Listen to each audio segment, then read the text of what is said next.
తెలంగాణలో బీజేపీ ప్రభుత్వం ఏర్పాటు కానుంది. నా కుటుంబ సభ్యులారా, తెలంగాణలో పర్యటనలో ఇది 3వ రోజు. ఈరోజు చిట్ట చివరి రోజు. నా యొక్క ఎన్నికల సభల్లో ఇది చిట్ట చివరి రోజు. ఈ సమయంలో నేను అనేక మందిని కలిశాను, అనేక మందితో మాట్లాడాను, ఈ సమయంలో అనేక మందితో చర్చించాను. తెలంగాణలో ఉన్నటువంటి ప్రజలు కేసీఆర్ ప్రభుత్వాన్ని విసిరిపారేయాలని చెప్పి ఇప్పటికే నడుం కట్టుకున్నారు. కొంతమంది నాయకులు కాంగ్రెస్ విషయంలో ప్రజలలో కొంత అయోమయం సృష్టించాలని ప్రయత్నిస్తున్నారు. కానీ వాస్తవం ఏంటంటే, ఇక్కడ తెలంగాణను ఎవరైనా నాశనం చేశారంటే అది Congress party, BRS party, KCR వీళ్ళు మాత్రమే నాశనం చేశారు. కాబట్టి తెలంగాణ ప్రజలు ఒక రోగాన్ని తగ్గించుకునేందుకు ఇంకొక రోగాన్ని తీసుకుని రాబోరు. ఇది అన్ని చోట్ల నాకు అనుభవంలోకి వచ్చింది. తెలంగాణ ప్రజల నమ్మకం బీజేపీ పైన ఉంది. తెలంగాణ యొక్క భవిష్యత్ తరువాతి కాలపు ప్రధానమంత్రి బీజేపీకి మాత్రమే చెందినవాడవుతాడు. ఈ విషయాన్ని మీరు ఇప్పటికే నిర్ణయించుకున్నారు. బీజేపీ మీకు ఏం వాగ్దానం చేసింది? బీజేపీ వాగ్దానము తెలంగాణలో మొట్టమొదటి ముఖ్యమంత్రి బీసీ సముదాయానికి చెందినవాడవుతాడు. బీజేపీ ప్రభుత్వము మంత్రివర్గంలో అన్ని వర్గాలకు, అన్ని క్షేత్రాలకు, ప్రాంతాలకు సరైనటువంటి సముచితమైనటువంటి ప్రాతినిధ్యం ఇస్తుంది. ఇదంతా అయిపోయింది. ఇక తెలంగాణలో మొదటిసారి బీజేపీ ప్రభుత్వం రాబోతున్నది. మొదటిసారి తెలంగాణలో బీజేపీ ప్రభుత్వం ఏర్పాటు చేద్దాం. నా కుటుంబ సభ్యులారా,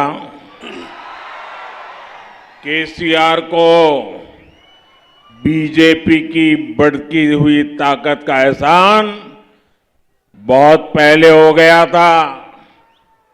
ये एहसास उनको हो गया था। लंबे समय से केसीआर इस कोशिश में थे कि किसी तरह बीजेपी से दोस्ती कर लें। जब वो एक बार दिल्ली आए थे तो मुझसे मिलकर भी केसीआर ने यही रिक्वेस्ट की थी, लेकिन बीजेपी कभी भी तेलंगाना के लोगों की इच्छा के खिलाफ कोई भी काम नहीं कर सकती। जब से बीजेपी ने केसीआर को मना किया है, तब से बीआरएस बौखलाई हुई है। बीआरएस अब मुझे गाली देने का कोई मौका नहीं छोड़ती। बीआरएस जानती है कि मोदी कभी बीआरएस को बीजेपी के आसपास भी फटकने नहीं देंगे, और ये गारंटी भी मोदी की गारंटी है। और मोदी की गारंटी यानी गारंटी पूरी होने की गारंटी। मोदी गारी गारंटी अंटे గ్యారంటీగా పూర్తి అయ్యే గ్యారంటీ. నా కుటుంబ సభ్యులారా, కేసీఆర్కి బీజేపీ యొక్క పెరుగుతున్నటువంటి శక్తి సత్తా గురించి ముందే అనుభవంలోకి వచ్చింది. అందుకే ఆయన ఏదో ఒక రకంగా బీజేపీతో దోస్తీ చేసేందుకు ప్రయత్నించారు. ఒకసారి ఆయన ఢిల్లీకి వచ్చారు, నాతో కలిసి కూడాను ఆయన ప్రాధేయపడ్డారు.